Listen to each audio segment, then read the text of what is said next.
8 clues someone may be feeling suicidal. Hi, my name's Steve. I'm your agony uncle. This channel is all about me offering you the benefit of some of my life experience, some things that we can talk about, your mental health, my story, stuff that hopefully you can relate to. If you have any questions, concerns or comments, please remember to drop them down below. But let's get on with today's 8 clues someone may be feeling suicidal. Just before we start, I must make this clear. Just because these are 8 clues, these do not mean that somebody is definitely suicidal. Some people may not have any of these symptoms. Some people may only have 1 or 2. But these are clues that I've done some research into and people I've spoken to. And it does seem to be a common thread. Please also remember, suicide is very difficult. It's a very, very difficult decision that people come to. It's rarely made on the spur of the moment. It's usually a decision taken over a few days or even a few weeks. There are opportunities to step in if you can just recognize the way somebody's feeling. This is very difficult. If you don't pick up on these clues, forgive yourself, because they are very difficult. They're very difficult to see because they can be so different, and everybody's situation can be so different. So once again, these are just clues. It's not guaranteed somebody's going to try and commit suicide. Some people won't have any of these clues at all. But let's get started. Clue number 1. You know this person, whether it be a friend or a relative. Look out for sudden changes in behaviour. Sudden, unexpected things. Something that's completely out of character. This one can be quite difficult to pick up on. Sometimes you have to think about it. Think about how they've seem to you recently, and if they do something or say something that's particularly out of character, that could be clue number 1. Clue number 2, and this one comes up more often, is isolation. When you've phoned somebody and they don't answer, or you've texted them, or you've made arrangements to meet them and you don't get a reply, hours, maybe even days, that's a big indicator something's not right. If that person is quite good at getting back to you, whether it's a 5-minute text, you have to wait 5 minutes for them to text you back, or they normally answer the phone. If you haven't got hold of them for a few hours, I know sometimes people don't get you back to you for a few hours, and if that's normal, that's nothing to worry about. But just keep an eye open. If you haven't heard from them for a day and you check in with your other friends, have you heard from so-and-so? And they also say no. That's a big indicator. So watch out for that one. Number 3. Quite often when people have made the decision to harm themselves, to commit suicide or attempt to commit suicide, they've agonized over this decision. And before they actually do it, a calmness comes over them. They've made the decision. They've squared it in their head. They know that they're going to end the pain, the suffering they're going through. So some people can go through maybe a day or even a couple of days of calmness. And again, that might ring some alarm bells with you. If you know they've been struggling, you may think, oh great, they've got a handle on this. But just watch out, they haven't come to this decision and this calmness has come over them. It's hard to explain. I've witnessed it myself. And it really is a calmness that is out of character, because they've been struggling. So watch out for that one too. Clue number 4, risk taking. If they're an adrenaline junkie all the time, obviously this one will be hard to spot. But if they're normally quite balanced, guarded, and not what you'd call a risk taker, if you suddenly find them taking risks, that also can be an indicator that something is just not right. Again, it's looking for these things that are out of character.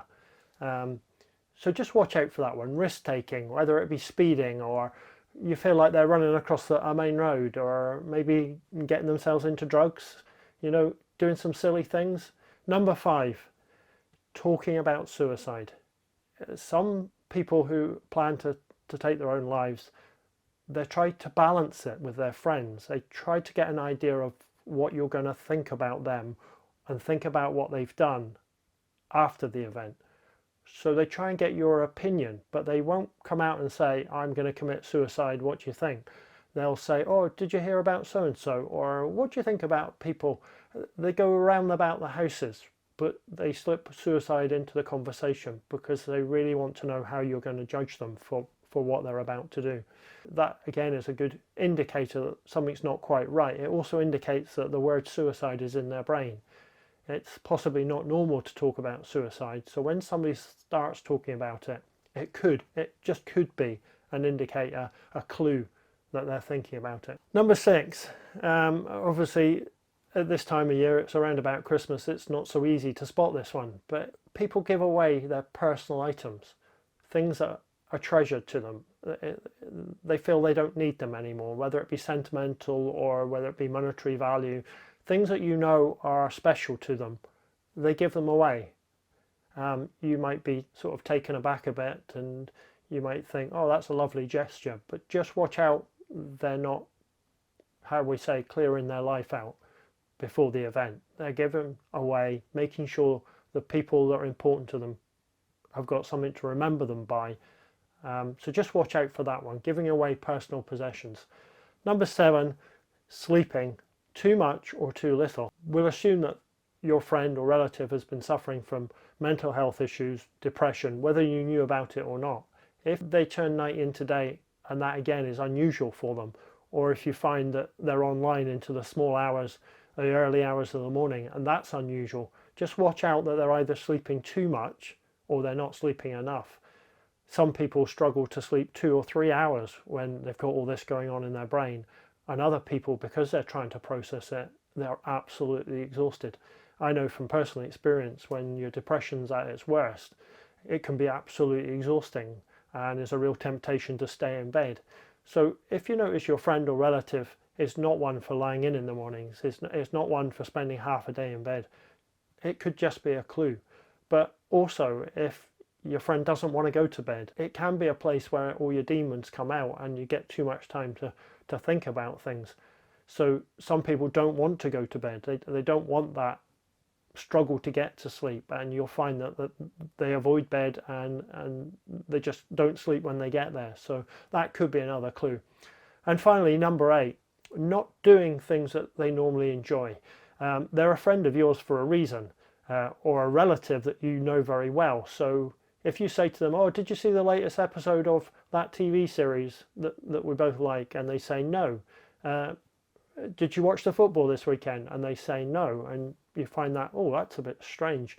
When your head's in that space that you feel like you need to take your own life, you can just have no interest in the things that you love. You just cannot get interested. You can't sit and watch the football. You can't listen to music. You can't go to clubs or out to the pub or the things that you would normally do. You start becoming isolated, and those things that were once very important to you, you just give up on.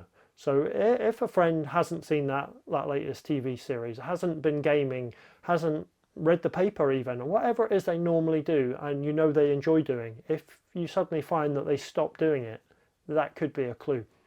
Once again, that's just my 8 clues that I've come across and I've done a little bit of research into and I've discussed with other people. Any one of them could mean nothing, all 8 could mean nothing, but they are just indicators, clues that perhaps you should keep your eye open. Don't read too much into it if your friend has 1 or 2, but it might just ring that alarm bell. It might just make you say to yourself, okay, so I watched that video, yeah, maybe I do need to keep an eye, maybe I do need to just text once or twice more than I have been, or maybe I just need to check in that they're okay. Please bear this in mind, especially this time of year, or especially with all that we're going through. It could save a life. That's all I'm going to say. It could save a life, and it really is important that we do that right now. We stick together and we look after each other.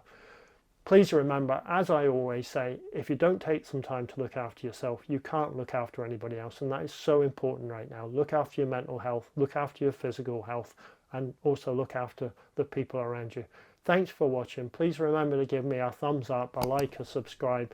Drop any comments, concerns down below. If you have some clues, if you've got some thoughts on this, I would love to hear what you've got to say. Thanks for watching. Until next time.